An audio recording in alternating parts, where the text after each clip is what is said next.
I was now, in the months of November and December, expecting my crop of barley and rice. The ground I had manured and dug up for them was not great, for, as I observed, my seed of each was not above the quantity of half a peck, for I had lost one whole crop by sowing in the dry season. But now my crop promised very well, when on a sudden I found I was in danger of losing it all again by enemies of several sorts, which was scarcely possible to keep from it, as first the goats and wild creatures which I called hares, who, tasting the sweetness of the blade, lay in it night and day, as soon as it came up, and eat it so close that it could get no time to shoot up into stalk. This I saw no remedy for but by making an enclosure about it with a hedge, which I did with a great deal of toil, and the more because it required speed. However, as my arable land was but small, suited to my crop, I got it totally well fenced in about 3 weeks' time, and shooting some of the creatures in the daytime, I set my dog to guard it in the night, tying him up to a stake at the gate, where he would stand and bark all night long; so in a little time the enemies forsook the place, and the corn grew very strong and well, and began to ripen apace. But as the beasts ruined me before, while my corn was in the blade, so the birds were as likely to ruin me now, when it was in the ear; for going along by the place to see how it throve, I saw my little crop surrounded with fowls, of I know not how many sorts, who stood, as it were, watching till I should be gone. I immediately let fly among them, for I always have my gun with me. I had no sooner shot, but there rose up a little cloud of fowls, which I had not seen at all, from among the corn itself. This touched me sensibly, for I foresaw that in a few days they would devour all my hopes, that I should be starved, and never be able to raise a crop at all; and what to do I could not tell. However, I resolved not to lose my corn, if possible, though I should watch it night and day. In the first place, I went among it to see what damage was already done, and found they had spoiled a good deal of it; but that as it was yet too green for them, the loss was not so great but that the remainder was likely to be a good crop if it could be saved. I stayed by it to load my gun, and then coming away, I could easily see the thieves sitting upon all the trees about me, as if they only waited till I was gone away; and the event proved it to be so, for as I walked off, as if I was gone, I was no sooner out of their sight than they dropped down one by one into the corn again.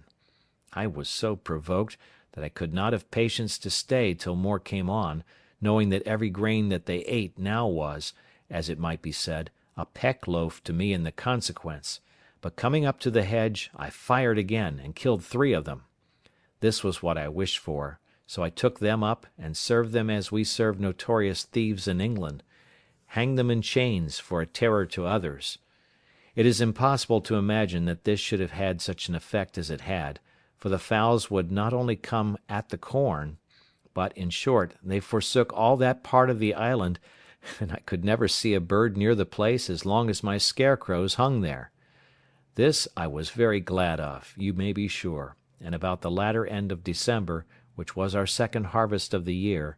I reaped my corn. I was sadly put to it for a scythe or sickle to cut it down, and all I could do was to make one, as well as I could, out of one of the broadswords or cutlasses, which I saved among the arms out of the ship. However, as my first crop was but small, I had no great difficulty to cut it down; in short, I reaped it in my way, for I cut nothing off but the ears, and carried it away in a great basket which I had made, and so rubbed it out with my hands, and at the end of all my harvesting, I found that out of my half peck of seed I had near 2 bushels of rice, and about 2 bushels and a half of barley; that is to say, by my guess, for I had no measure at the time. However, this was a great encouragement to me, and I foresaw that, in time, it would please God to supply me with bread;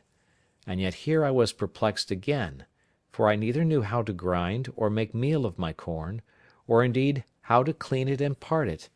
nor, if made into meal, how to make bread of it; and if how to make it, yet I knew not how to bake it. These things being added to my desire of having a good quantity for store, and to secure a constant supply, I resolved not to taste any of this crop, but to preserve it all for seed against the next season, and in the meantime to employ all my study and hours of working to accomplish this great work of providing myself with corn and bread. It might be truly said that now I worked for my bread. I believe few people have thought much upon the strange multitude of little things necessary in the providing, producing, curing, dressing, making, and finishing this one article of bread. I, that was reduced to a mere state of nature, found this to my daily discouragement, and was made more sensible of it every hour, even after I had got the first handful of seed corn, which, as I have said, came up unexpectedly, and indeed to a surprise. First, I had no plough to turn up the earth, no spade or shovel to dig it. Well, this I conquered by making me a wooden spade, as I observed before, but this did my work but in a wooden manner, and though it cost me a great many days to make it, yet, for want of iron, it not only wore out soon, but made my work the harder, and made it to be performed much worse. However, this I bore with, and was content to work it out with patience, and bear with the badness of the performance. When the corn was sown, I had no harrow, but was forced to go over it myself, and drag a great heavy bough of a tree over it, to scratch it, as it may be called, rather than rake or harrow it. When it was growing, and grown, I have observed already how many things I wanted to fence it, secure it, mow or reap it, cure and carry it home, thrash, part it from the chaff, and save it. Then I wanted a mill to grind it, sieves to dress it, yeast and salt to make it into bread, and an oven to bake it. But all these things I did without, as shall be observed, and yet the corn was an inestimable comfort and advantage to me too. All this, as I said, made everything laborious and tedious to me, but that there was no help for. Neither was my time so much lost to me, because, as I had divided it, a certain part of it was every day appointed to these works; and as I had resolved to use none of the corn for bread till I had a greater quantity by me, I had the next 6 months to apply myself wholly, by labour and invention, to furnish myself with utensils proper for the performing all the operations necessary for making the corn, when I had it, fit for my use. Chapter 8.